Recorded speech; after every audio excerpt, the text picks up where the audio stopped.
This is a clip from a recent Pops live stream or video. Make sure you are subscribed so you don't miss the next one. Would you like to see a magic trick? Who is this? You know all our names. Hang up the phone. It doesn't work. Hang up the phone. You don't have much time. Hang it up. Hang it up.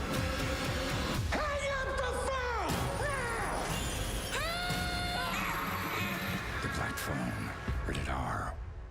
Yeah, really one I watched a while ago ahead of the sequel now, Black Phone.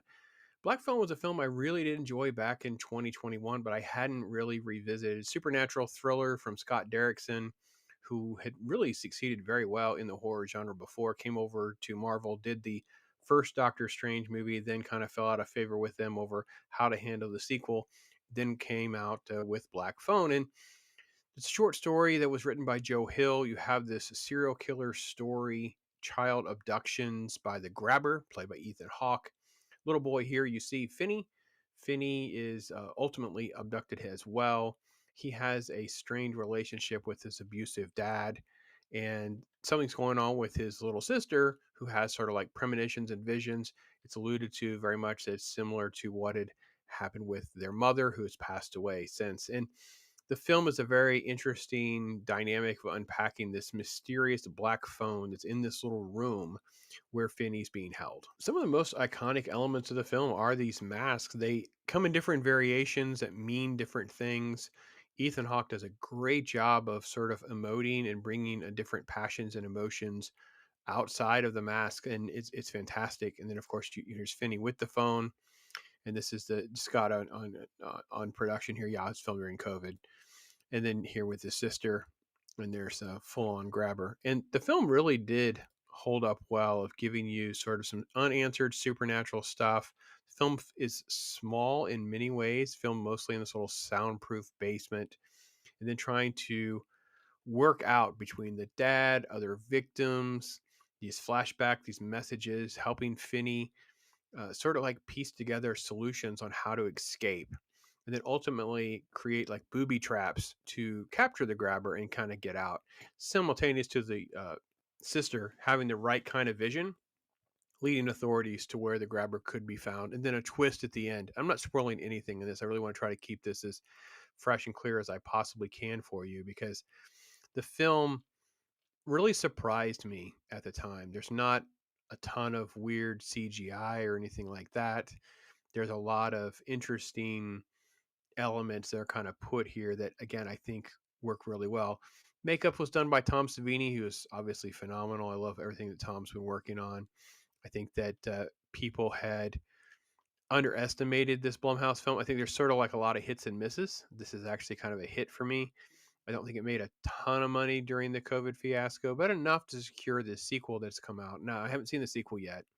I think overall the film is done very, very well. It's kind of like has a frightening element without ever being like overly scary. I think it is unnerving. A lot of tension building and a lot of sort of like edge of your seat feeling. It didn't really get a ton of accolades. I think it won maybe a Saturn Award and maybe like, wasn't there a Bram Stoker Award for achievement for writing maybe, but overall, I don't think it got a lot of accolades. It felt like a story of the time. Like it really felt like you were in the 70s. Like the set design and the details there that Scott Derrickson kind of brings to life, I think is one of the high points. You feel so immersed in this film. You feel very much lost in the late 70s, so authentic with the details of costuming and elements. And Scott Derrickson is just a couple years older than me, so he really brought to life some stuff that had to have been from his childhood. Details that, you would have to know if you only lived through it. From the scary van phenomenon of that era to just the idea of, kids that can be disappeared. All of those things work really well. Creepiness, eeriness, the way it's shot. I loved it. I think it was great. It also dealt with, the abusive parent type things of that era as well. Getting into a little bit of that. Great performances by the kids. I think they all did a fantastic job. And then, of course, like I said, I can't say enough about Ethan Hawke. he is phenomenal.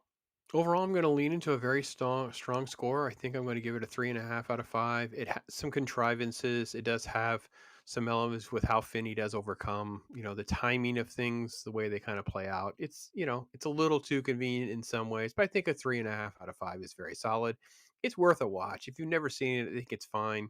It's a nice, satisfactory film. It's not epic. It's not amazing or anything like that.